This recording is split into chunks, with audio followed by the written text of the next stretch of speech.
자, 이거 시편 1편을 계속 지금 오늘 좀 마지막 끝냅시다. 오늘 얘기할 거는 이제 시에 대한 대상인데 지금 누구를 노래하는 것이냐, 누구를 표현하는 것이냐, 이게 시편에서 표현하고 노래하는 대상은 딱 정해져 있죠. 예수님과 예수님의 세계, 그게 이제 시편에서 노래하고 있는 주제예요. 근데 이게 말은 되게 쉬운데 이게 이제 예수님을 본 사람이 아무도 없단 말이에요. 그리고 예쁜 사람 보면 예쁜 사람의 어떤 외모를 뭐 이렇게 칭송할 수 있고 아름다운 꽃을 봐도 할 수가 있는데 예수님은 이게 보이지가 않는 분이거든. 그러니까 볼 수 없는 어떤 대상을 노래한다, 표현한다, 이게 이제 굉장히 어려운 문제예요. 그래서 그럼 뭐 성경이 있잖아. 성경을 들다 파도 이 성경 속에서 어떤 살아계신 분이 막 튀어나오진 않거든요. 그래서 이 시편에서 노래하고 있는 분이 주님이다라고 하는 것을 어떻게 그럼 알고 이 시편을 쓴 사람들은 무엇을 하고 있느냐, 이게 이제 중요하거든요.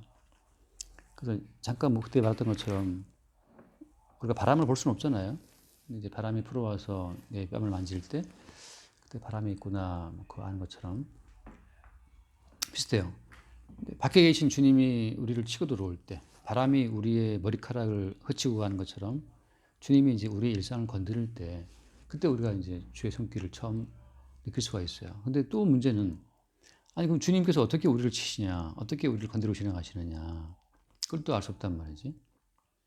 그래서 예를 들어 그래서 이제 주님께서는 특정한 사건이나 상황을 갖고 우리를 쳐요. 그럼 우리에게 다가오는 그 사건이나 만남이나 그런 상황들이 이게 주님께서 허락하신 상황인지 어떻게 알 수 있겠어요? 내가 뭐 엄마랑 뭐 대화를 한다, 뭐 회사에서 누구랑 뭐 다툰다, 막 여러 가지 경우가 있잖아요. 그러니까 그 사건이 내게 다가온 그 사건의 배후에 주님이 있어서 마치 바람처럼 주님이 그 사건을 보낸 것인지 아닌지 어떻게 아느냐라고 하는 게 또 이제 문제가 돼요. 어떻게 알 수 있겠어요? 그러니까 주님께서 보내신 사건인지 아니면은 전혀 뭐 그냥 우연히 벌어진 사건인지, 엄밀히 말하면 다 주님이 허락한 사건이에요. 그러니까 엄밀히 말하면 엄마랑 아침에 싸웠다. 그것도 주님이 허락한 사건입니다. 근데 주님이 허락한 사건인지를 알아보는 그게 이제 또 중요한데 어떻게 알겠어요? 쉽게 말하면 좀 편히 살고 싶은 나를 건드리는 거 있죠. 내가 생각하는 내 자아의 어떤 이미지가 있다고. 내가 살고 싶은 삶의 그림이 다 있어요. 누구한테나. 이러면 좋겠다라고 하는. 그 본인이 욕망하고 욕구하는 그 그림 자체를 계속 시비를 거는 사건들. 그게 사실은 주님이 허락한 사건들이에요. 그게 왜 그러냐 하면 사람은 내가 있다는 것에서부터 내가 있다라고 하는 나의 있음으로부터 이제 모든 게 다 피어나거든요. 그러니까 우주도 사실은 내가 있으면서부터 우주가 상상이 되는 거예요. 그러니까 내가 있고 하나님도 있고, 내가 있어야 진리도 있고, 내가 있어야 천국도 있다고 생각하거든요. 그러니까 사람이 아무리 예수를 믿고 천국을 상상해도 그냥 내가 만들어낸 예수, 내가 만들어낸 천국에 갇혀 있어요. 나의 세계에. 그러니까 많은 분들이 좀 불안해하는 것도 내가 나중에 치매가 어떻게 되지라고 하거든요. 그 치매가 와서 불안하다고 마찬가지. 왜냐하면 본인이 있어서 본인에서부터 만들어진 천국을 상상하고 있었기 때문에 그건 나가 치매가 오면 어떻게 될 거냐. 내가 예수를 모른다면, 내가 예수를 치매가 와서 까먹는다면, 내가 성경을 까먹는다면 그 생각한단 말이죠. 그러니까 나의 있음에서부터 시작된 모든 신앙은 다 그래서 엉터리가 돼요. 그러니까 나로부터 피어난 하나의 환상이죠. 우리가 랜턴을 켜면 빛이 나오는 것처럼. 근데 랜턴 그 배터리 다 따라버리면 꺼지는 것처럼 우리는 이제 우리가 살아있다라고 하는 우리 있음에서부터 그냥 우리의 세계를 구성하고 살아가요. 근데 나로부터 시작된 나의 세계라고 하는 것이 나를 괴롭히거든요, 사실은.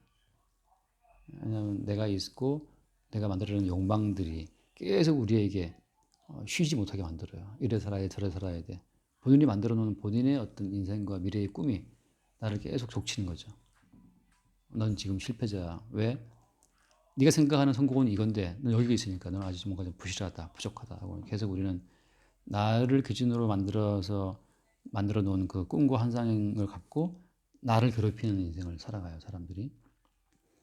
그러니까 이제 밖에 계신 진짜 주님은 다가올 때 그 있다라고 한 나 자체를 그걸 박살을 내는 식으로 다가온다는 거죠. 네가 생각한 너의 있음 자체는 아무 의미가 없다. 그러니까 나라는 존재를 깨뜨리는 식으로 주님이 다가와요. 근데 참 놀랍고도 이제 아이러니한 건데 이게 나라는 존재가 박살이 나야 그때 벌써 이제 이게 자유가 와요. 내가 설정한 나라는 것은 사실은 세상에서 내게 더 씌워준 하나의 욕망이고 내 육체가 만들어낸 욕망이거든요. 그것이 옳다, 이게 있어야 행복하다고 생각하지만 그건 이제 끝없는 갈증이에요. 계속 또 다른 욕망을 불러와요. 이게 되면 행복하겠지? 천만의 말이거든요. 아니에요. 그러니까 주님은 계속 이제 우리의 있음 자체를 깨뜨리는 식으로 다가온다는 거. 그러니까 시편에서 첫 시간에 말했죠. 시편의 모든 시라고 하는 것은 나라는 존재, 나의 세계가 무너질 때, 그때 내가 없어도 괜찮네? 라고 하는 거. 내가 없어도 이게 훨씬 자유롭네? 그게 이제 시편에서 말하는 고백들이거든요. 근데 내가 없어도 왜 자유롭지?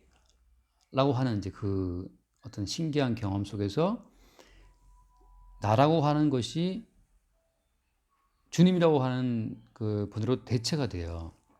그걸 신앙으로 말하면, 간단하게 말하면 짧은 거지만 나는 죽고 내 안에 사시는 분 그리스도다, 그런 말을 하잖아요, 사도 바울이.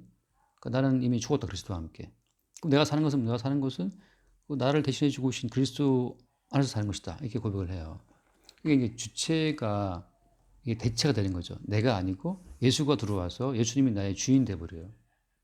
그걸 하나님 보시기에 이제 세수정이는 죽고 그 안에 예수님이 산다고 이제 보시는 거죠. 그때부터 이제 우리 안에 나는 죽고 예수가 사는 그 순간부터 천국이 시작이 돼요. 이러면 이제 굉장히 약간 불교스럽기도 하고 황당하다 싶기도 한데, 그래서 제가 처음 드린 말씀처럼 시편에 어이가 없다, 어쩌란 말이냐, 우리 쪽에 방법이 없어요. 밖에서 오신 그분이 우리의 존재를 가르치지 않으면. 그러니까 계속 주께서 다가오실 때에는 나라고 하는 나의 세계를 허무는 식으로 온다고 하는 거죠. 근데 이제 보통 우리는 나라는 세계를 견고하게 세우기 위해서 내 세계를 허물려고 다가오는 어떤 외적인 외력에 대해서 우리는 굉장히 버팅겨요. 막. 외력이 있으면 내력도 있다, 나도 버티겠다 하고 이제 나도 막 밀어내거든요.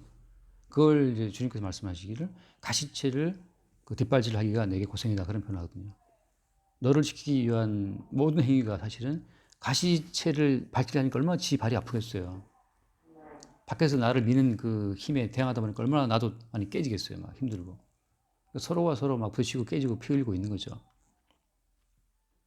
그렇게 주께서 다가오실 때 우리는 순순히 거기에 나 자신의 죽음을 받아들이는 존재들이 아니에요.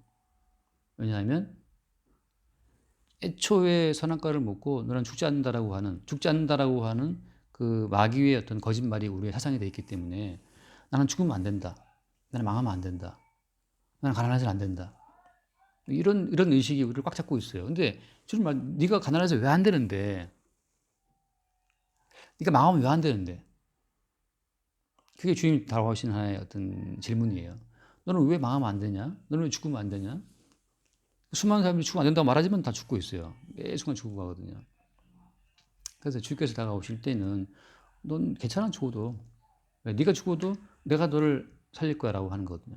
살린다는 말이 우리가 생각하는 대로의 삶을 말하는 게 아니에요. 그게 또 많이 오해하거든요. 예수 믿으면 잘 살겠지. 그 네 욕망을 이루기 위해서 예수를 이용하는 거고, 주님 하신 말씀은 네 욕망과 뜻 상관없어. 깨도 상관없어. 못 이뤄도 상관없다. 내가 너의 생명이니까. 그래서 우리 욥기를 보면 주님께서는 과감하게 욥의 아들들 다 죽여버리고 과감하게 욥의 재산 다 날려버리거든요. 나중에 욥의 자손이 병들어서 막 고통스러워 한단 말이죠. 그 질문이에요. 망하면 왜 안 되는데? 아들, 딸 잃으면 왜 안 되는데? 재산 다 잃으면 왜 안 되는데? 우리는 맹목적이거든요. 잃으면 안 돼. 이걸 지켜야 돼. 주님 입장에서는 그거 왜 안 되는데? 내가 가져가 볼까? 다 가져가요. 근데 아무런 우리가 손을 쓸 수가 없어요. 주님 가져갈 때는. 그렇게 인간이 늙어가고 청춘을 잃고 나중에 이제 기억도 잃고 이게 흙덩어리인지 사람인지 알 수 없다가 그냥 썩어지는 거예요. 썩으면 냄새 심하기 때문에 절대 같이 살지 못해요. 갖다 이제 냉동고에 넣었다가 태워버리든지 묻어버려야 되지. 그러니까 우리는 나는 살아야 돼라고 평생 주장하고 있는데 사실은 매일 죽어가고 있어요. 그러니까 주님 입장에서는 왜 이렇게 바보 같냐? 어차피 넌 죽게 돼 있어. 너의 돈 보석 그거 누가 가져갈 것 같아? 어차피 네가 못 지켜 그거. 이제 우리의 자아를 깨뜨리면서 다가오시는 그 사건들 속에 우리는 누구를 본다? 주를 본다고 하는 거죠. 그러니까 주님이 어디 계시냐라고 물어보면 지금 매일 너를 죽이고 있는 분이 주님이야. 구약어로 말하자면 여호와의 기운이 우리 가운데 불어올 때마다 우리는 늙어지고 있다는 거죠. 그래서 풀은 마르고 꽃이 시든다고 말하는 것은 여호와의 기운이 그 위에 불매라 그러거든요.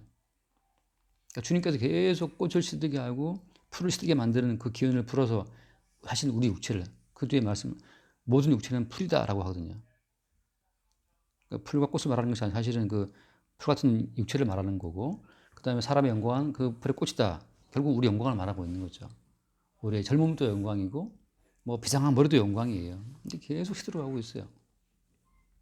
오늘 또 우리 은서 저기 타고 같이 방배 거기 가는데 제가 갈아타야 되는데 저는 막 출구로 막 나가고 있는 거야 막. 그래서 은서가 따라오다가 아빠 왜 나가? 우리 갈아타야 되는데 제가 잠을 좀 어제 못 자갖고 좀 정신이 희미하다 보니까 막 헷갈려갖고 그래서 돌아올 때 딴 데로 막 반대로 가서 간 거야. 내가 여기 돌아왔어요. 오늘 왜 이러냐 그러는데 이게 수면 부족인 거라. 또 모르지 치명한지 모르겠는데 아무튼 그런 상황이 됐어요. 그러니까 내가 나를 지킬 수 없는 들어와서 괜찮아. 들어와서 괜찮아요. 내가 나를 지킬 수 없는 상황이 되는 거죠. 자, 그래서 오늘 요것만 하고 이제 시편 1편을 넘어갑시다. 1편 넘어가야 되는데 그래서 이 시편에서 말하고 있는 그 시의 대상이라고 하는 존재가 이제 주님이라고 하는 건데 어떻게 요 시인은 보이지 않는 주님을 어떻게 인식하고 그럼 주를 노래했는가라고 할 때 그때 나온 것이 이제 시편 전체를 흐르고 있는 큰 하나의 흐름이에요. 고난이에요. 고난. 시편을 쓴 다윗이 대표적인 사람인데 다윗이 엄청 고난을 많이 당했어요. 그러니까 고난이라고 하는 것을 왜 오냐 하면 다윗이라고 하는 그 있다고 하는 나 여기 있다라고 하는 그 다윗이라는 존재를 깨뜨리기 위해서 오는 고난인 거예요. 깨뜨리기 위해서. 주님 입장에서는 다윗 너는 망해도 괜찮아. 왜? 내가 너의 방패고 내가 너의 상급이고 내가 너의 노래다 말이지. 내가 너의 무기다. 그러니까 네가 너를 지키려고 안 해도 괜찮아. 왜? 내가 너의 무기니까. 이런 식이거든요. 근데 다윗 입장에서는 불안한데 이거 난 칼이 있어야 되는데 주님 입장에서 내가 너의 칼이야. 그런 이제 끝없는 그런